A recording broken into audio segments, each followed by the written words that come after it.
guys, my name is Carla and I'm here with a few tips on hooking up. My video is called If You're Gonna Hook Up, Here's How to Do It Right, and I'm gonna discuss with you guys some ways that I found and some common questions about hookups. So number one, what is a hookup? Well, a hookup is a casual sexual encounter, usually with someone that you don't know, someone that you're friends with, or it could be a complete stranger.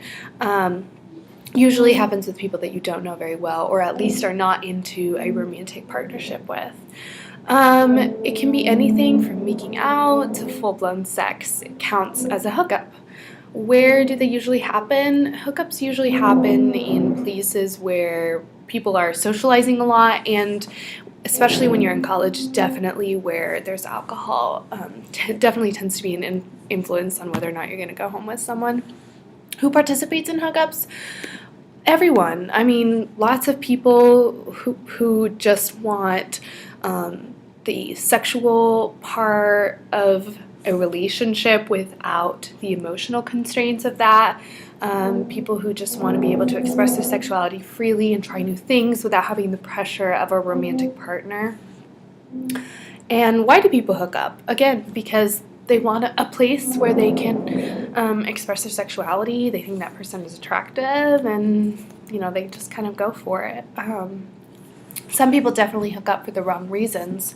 There are people that engage in hookups because they want to trap this person into a romantic relationship or to prove something to someone that they like. Some people engage in it because they're pressured into it or because they've had a little bit too much to drink, but that should never be a reason as to why you engage in a hookup.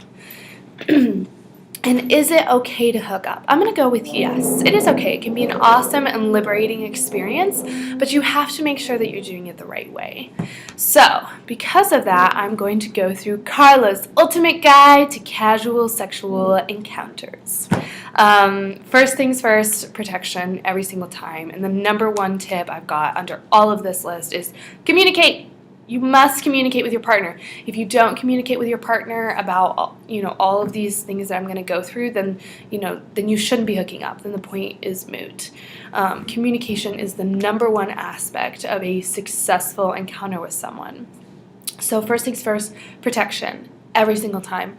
Always use condoms. Always use a barrier method, because you never, number one, you need protection against pregnancy, but number two, condoms are really the only kind of barrier or method that protects also against STIs.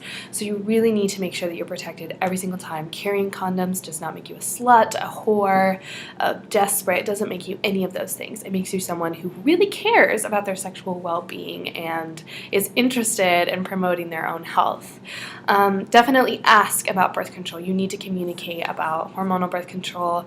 You need to ask about how many partners they've had, and definitely if they've ever been tested for STDs and what those results were. While those might seem like uncomfortable or penetrating questions to ask, you do have to remember that you are going to engage in a very intimate activity with someone, and you've got a right to know about all of these things. You should ask.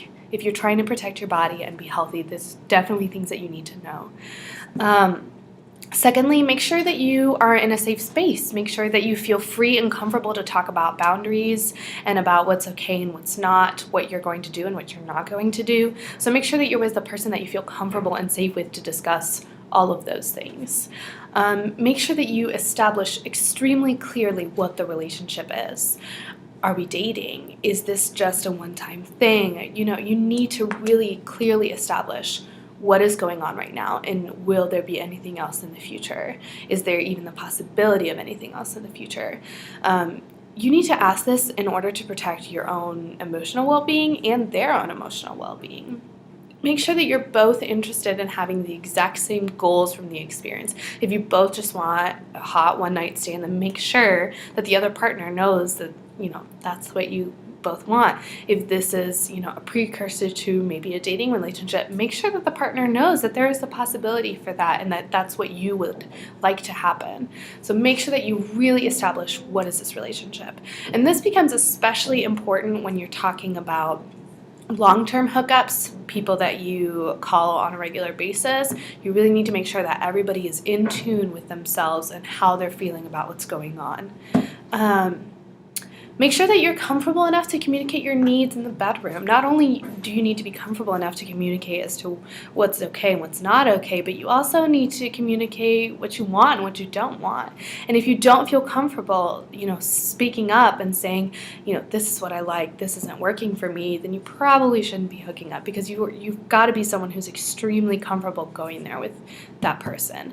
You have to remember that this is supposed to be fun, and if you can't communicate what's fun and what feels good, then what's the point? Then it's not pleasurable. Make sure that you check in with yourself.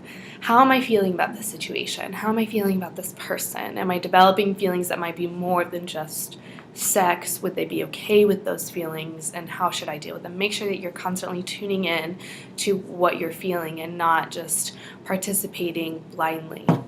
And again, just communicate. And so now I'm going to address the number one question that comes with this issue, since a lot of this happens usually when there's been alcohol involved.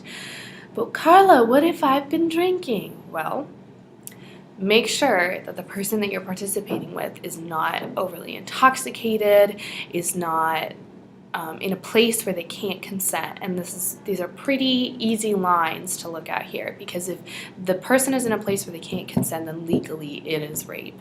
And you do not want to rape someone, okay? Raping people is not cool. It's not fun. Sexual assault is very serious. It is a horrible act, and I know way too many people that have been through it. So make sure that if the person's slurring their words, if they're throwing up, if they can't walk, if they're passing out, stumbling, do not hook up with them. That person is not in a place where it can consent, and who wants to have sex with someone who is non-consensual, number one, and who can't participate in it actively because they're too intoxicated? That's not fun. If you like that, then that's very rapey.